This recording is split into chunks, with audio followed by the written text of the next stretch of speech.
कभी कभी गलत रास्तों पर भटक कर हम कुछ ऐसी जगहों पे पहुंच जाते हैं जहां हम कभी पहुंच ही नहीं पाते अगर बस सही रास्तों पर चलते चले जाते।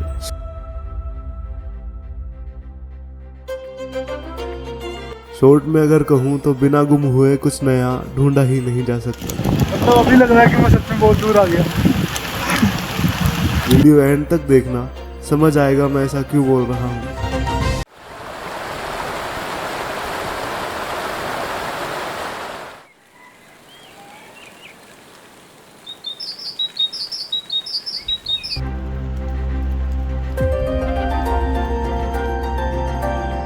Welcome to the video. अभी मैं हूँ घांगरिया में और घांगरिया ना एक बेस कैंप की तरह है क्योंकि यहीं से ट्रैक शुरू होता है वैली ऑफ फ्लावर्स का और हेमकुंड साहिब का।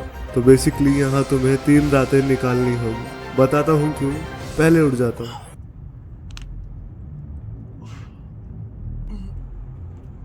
ठंड की अच्छी बात यह है कि ठंड में नींद अच्छी आती है और इस टेंट में कुछ ज़्यादा ही ठंड थी। अभी आवाज़ आ रही होगी, बाहर बारिश भी आ रही है।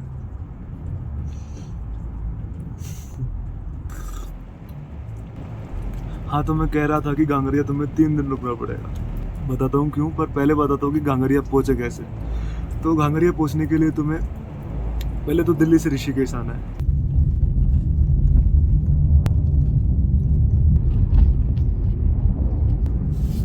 और रात में चलाने में मजे भी आता है गाड़ी को, नहीं एकदम ट्रैफिक नहीं होता है।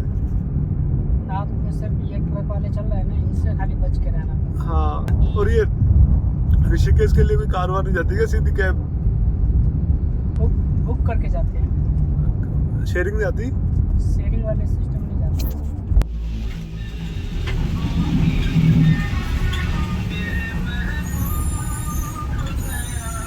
दिल्ली से ओवरनाइट बस लेके मैं सुबह पहुंच जाता हूँ ऋषिकेश। अभी 7 घंटे की बस जर्नी करके आए और अभी 7-8 घंटे और।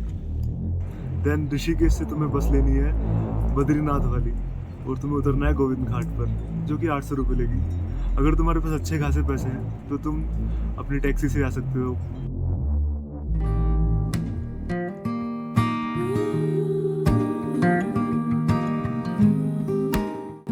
ऋषिकेश से गोविंद घाट तक का ये सफर इतना खूबसूरत है कि पता ही नहीं चलेगा कि समय कब बीत जाएगा।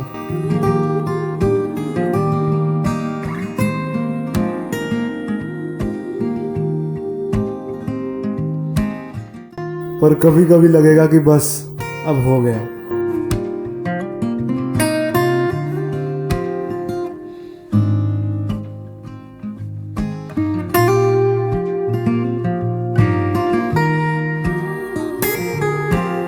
फाइनली आ गया हूँ मैं जोशीमठ। अब यहाँ से शेयर टैक्सी लेके गोविंद घाट के लिए कल सुबह शुरू करते हैं अपना ट्रैक गोविंद घाट से घांगरिया तक।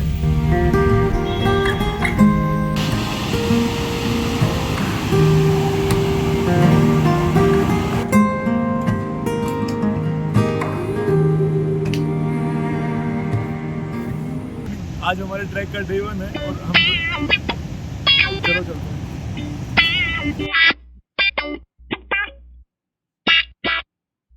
देन गोविंद घाट से तुम्हें पुलना के लिए टैक्सी लेनी है। शेयर टैक्सी आती है, 50 रुपये लेगी बस वो।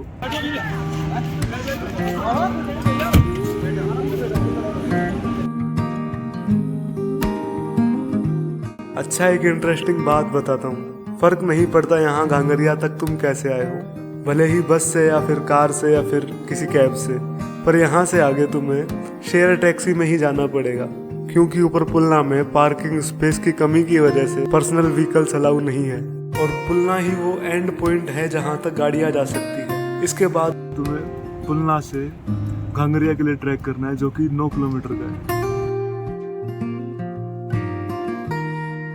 जिसमें ऑलमोस्ट 9 घंटे लग जाते हैं क्योंकि चढ़ाई है वो, और फोटो लेते लेते आओगे तो 9 घंटे लग ही जाएंगे। देन तुम पहुंचोगे घांगरिया।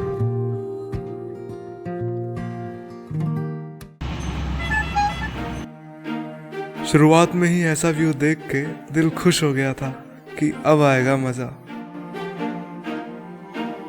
वैली ऑफ फ्लावर्स का ये ट्रैक मॉडरेट कैटेगरी का है मतलब यहाँ आने के लिए तुम्हें कोई हाई एंड तैयारियाँ नहीं करनी पड़ेगी। अभी जब ना ट्रैक शुरू कर रहे थे तो एक अंकल बोले कि वो स्टिक लेके जाओ, बहुत हेल्प मिलेगी। और मैंने सोचा कि मेरे को क्या ज़रूरत क्या स्टिक्स की, मैं तो वैसे ही स्ट्रॉन्ग हूँ, पर अभी इतना भारी बैग और ये स्टीप चढ़ाई ज़रूरत है भाई। नमस्ते।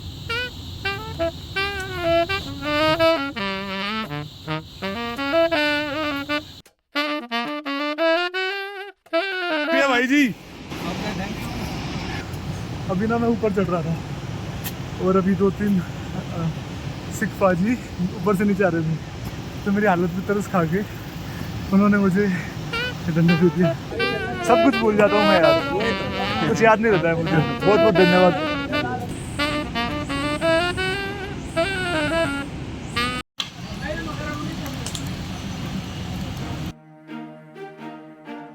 जब हम घर होते हैं ना तो हमें लगता है कि घूमना काफ़ी एक्सपेंसिव है या फिर और बहुत चीज़ें हम कंफर्ट को देख के चलते हैं, लेकिन जब बाहर निकलते हैं तो देखते हैं कि चीज़ें इतनी भी मुश्किल नहीं है। मैं अभी आया ऋषिकेश तक पहुंचा मैं ट्रेन से, फिर मैंने बस ली ऋषिकेश से गोविंद घाट, बस 800 रुपये में। गोविंद घाट में जब मैं रहने के लिए जगह ढूंढ रहा था तो मुझे मिला एक गुरुद्वारा जहाँ पर खाना फ्री है, रहना फ्री है, डॉर्मेट्रीज है वहाँ पे, और एकदम ऐसी हॉस्पिटैलिटी है उनकी बहुत ही सही। और तुम्हारी तबीयत अगर ख़राब हो जाए तो दवाइयाँ भी फ्री है वहाँ पे।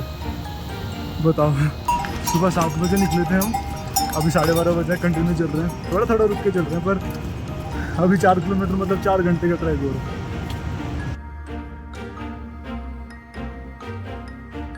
चलते चलते जब ये ब्रिज दिखाई दे तो समझ लेना कि डे 1 का आधा काम हो गया है।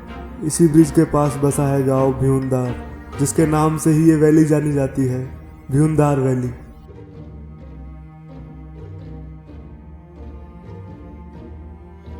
मैं बहुत अकेला रहना पसंद करता हूँ, और अभी इस रास्ते में अकेले चल चल कर मैं चाहता हूँ कि कोई भी आने वाला मुझसे बात करे, कोई तो बात करे मुझसे। फाइनली 9-10 घंटे के ट्रैक के बाद अभी मैं हूँ घांगरिया में। सुबह 7 बजे निकला था और अभी बस रात होने को है। भाई जी कितने गए? कितने गए? 50 रुपये प्लेट। बढ़िया है, बड़ा है काफ़ी। यहाँ तक आने में जहाँ मुझे 9 घंटे लग गए, यहाँ 9 मिनट में भी पहुँचा जा सकता तुम है। हेलीकॉप्टर से भी पहुँच सकते हो, जो कि 3000 रुपये कॉस्ट करता है। खैर, कल शुरू करते हैं ट्रैक वैली ऑफ फ्लावर्स का। जब मैं आया था यहाँ पे तो बिल्कुल बर्फ़ नहीं थी, अभी एक दिन बाद ही देखो।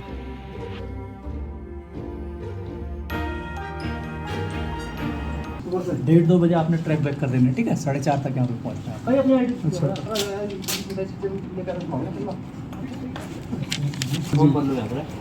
किसी को फॉर्म है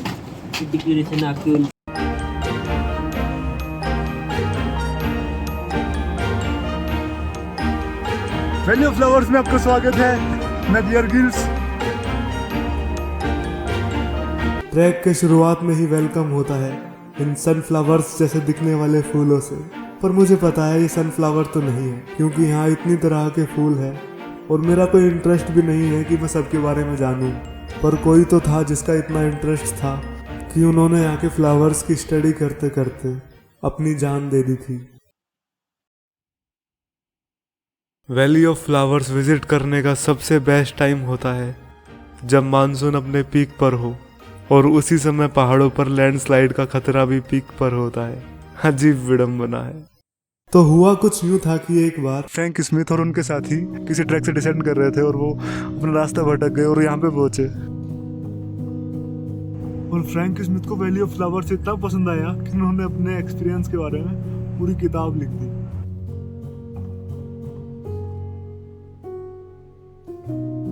उन्होंने वापस जाकर अपनी फ्रेंड मार्गरेट, जो कि बोटनी में कोई रिसर्च कर रही थी, उसे बताया हम ही हस्तो। तो मार्गरेट यहाँ पे आती है, रिसर्च करती है।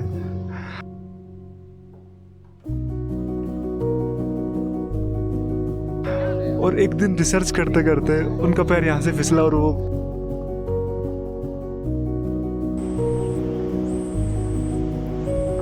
जो वो कितना दूर है कितना दूर होगी? 5 किलोमीटर यहाँ से। उसके काफ़ी टाइम बाद मार्केट की सिस्टर यहाँ पे आती है, वो भी रिसर्च अपनी कंटिन्यू करती है और वो मार्केट की ग्रेव यार्ड भी यहाँ पे बनवाती है आगे।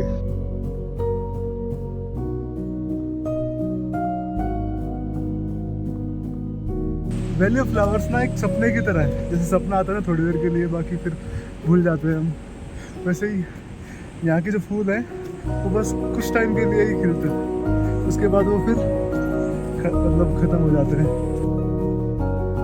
इस सुंदर जगह का सुंदर बने रह पाना बहुत मुश्किल हो जाता अगर ये लोग ना होते।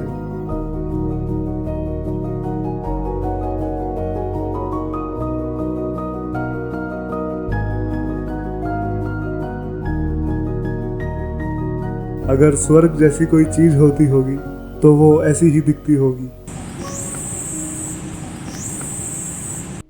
हालांकि मैं जब गया था तो वो बेस्ट टाइम नहीं था, तो इतने ज़्यादा फ्लावर्स भी नहीं थे। इतने फ्लावर्स थे, इतने तो किसी पार्क में भी दिख जाते हैं, पर जो एफर्ट्स, जो थॉट प्रोसेस, जो रास्ते, जो मुसीबतें, जो खूबसूरती इस सफ़र में थी,